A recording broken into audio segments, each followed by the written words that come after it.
Y le agradecemos, por supuesto, el contacto con el Noticiero Central de 24/7. Jorgelina Reyente, Iván Nedoc, la saludan. ¿Cómo le va? Buenas noches.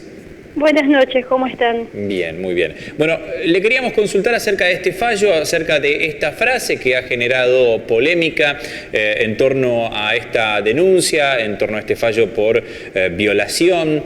¿Cómo lo tomó? ¿Cuáles fueron las repercusiones en este caso?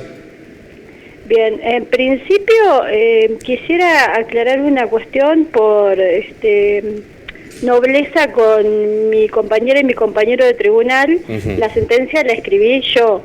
Ellos dos adhirieron en función a que en la deliberación coincidimos plenamente con la argumentación y la respuesta que dimos a cada uno de los puntos que se plantearon a lo largo del juicio, pero el acróstico en cuestión es responsabilidad exclusivamente mía. Quiero dejar eso claro porque ya esto parece que más que deliberar sobre el caso, nos complotamos los tres para ver cómo hacíamos para meter la frase en la sentencia, y eso realmente no pasó. Primer punto. En segundo lugar, la verdad es que a mí, no sé, por un lado me sorprende que esta sea la noticia, pero me alegra también porque es una oportunidad para conversar sobre lo que sucede en este tipo de casos, ¿no? Hoy yo leía algo vinculado con qué se puede decir y qué no se puede decir en los juicios. Me parece que acá hay que marcar una diferencia que es importante.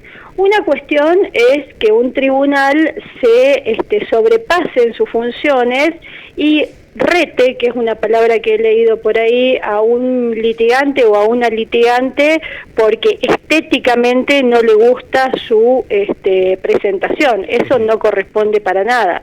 Otra cuestión muy distinta, creo yo, es la que pasó en este caso, que en ningún momento nosotros tres tuvimos la intención de retar a nadie. De hecho los defensores no lo entendieron así, sino que sí tratamos de dejar claro concretamente y con la mayor claridad posible por qué no corresponde hacer argumentos estereotipados en este tipo de casos. Ustedes decían, hubo dos discusiones en el juicio, uno era sobre el consentimiento y el otro sobre si se podía invocar o no la ley nacional de protección integral a las mujeres como un marco legal, y eso fue lo que nosotros tratamos de aclarar y a lo que nos referimos en términos de estamos en el siglo XXI, no sigamos buscando víctimas heroicas y no neguemos la legislación que tenemos vigente y no refiramos que pueden haber cuestiones de violencia de género a la inversa, porque eso no existe legislativamente y hay razones para que eso no exista. Con respecto al fallo, digamos, lo único que se ha cuestionado en este sentido fue esta frase, entonces, este acróstico. Con respecto al fallo en sí, ¿han tenido algún otro cuestionamiento, digo? Lo que pasa es que es un caso que todavía no está terminado, así que la defensa va a tener el plazo para impugnar, que también yo le tengo, por eso también quiero dejar esto claro, ¿no? Sí. Acá no se trata de una cuestión de animadversión con la defensa, y yo entiendo que ninguno de los dos defensores que estuvo presente en el caso lo tomó así, sino que se trata de darle respuesta jurídica a los planteos que hicieron, y el defensor en el caso ha dicho lo que yo diría si fuera litigante. Cuando llegue el momento de la impugnación, veremos cuáles son nuestros motivos para impugnar. La parte a la que no se le da la razón siempre tiene el derecho a impugnar y a que la sentencia sea revisada por otro tribunal, y ese otro tribunal verá si el fallo está fundado de acuerdo a lo que nos marca el Código Procesal. Lo que sí me parece que hay que dejar claro es que la existencia de un acróstico no es parte de las posibilidades de impugnación, porque es como si yo impugnara una sentencia porque me ponen una cita en latín. Claro. Jueza, perdón, ¿en qué marco está justamente este acróstico, esta frase, de manera explicativa, para qué? Justamente si nos puede comentar dentro del fallo. Bueno, como se hicieron varios planteos con relación a por qué no correspondía declarar la responsabilidad penal, nosotros dividimos la sentencia dando respuesta a cada uno de esos planteos, y uno de los planteos que se hizo en esa audiencia y que por lo menos en esta circunscripción suele ser recurrente, es que no se podía invocar la ley 26485, que es la ley de protección integral a las mujeres, que es una invocación legal que la Fiscalía suele hacer en casos que involucran algún tipo de violencia contra la mujer, porque es un marco normativo que define los tipos y las modalidades de violencia, ¿sí? Entonces, al referirnos a ese punto, a la cuestión de la ley 26485, es que quedó el acróstico ahí, un poco por casualidad y un poco por voluntad, porque daba para hacerlo, porque estaba bastante fácil en los párrafos, pero yo insisto en esto, para nada se trata de que estuvimos 5 días pensando en cómo hacer el párrafo para que quedara el acróstico. Se dio la posibilidad y quedó el acróstico, pero la parte importante para mí de ese punto de la sentencia es que nosotros tratamos de dar una respuesta a por qué no se puede cuestionar que se haga una invocación a este marco legal, que en el caso neuquino además también está incorporado en la ley 2786 de protección integral para las mujeres, porque esa ley lo que hace es definir tipos de violencia, y entre los tipos de violencia que define la violencia sexual, y entre las formas de violencia sexual que define la violencia sexual que nosotros tenemos regulada como delito en el Código Penal.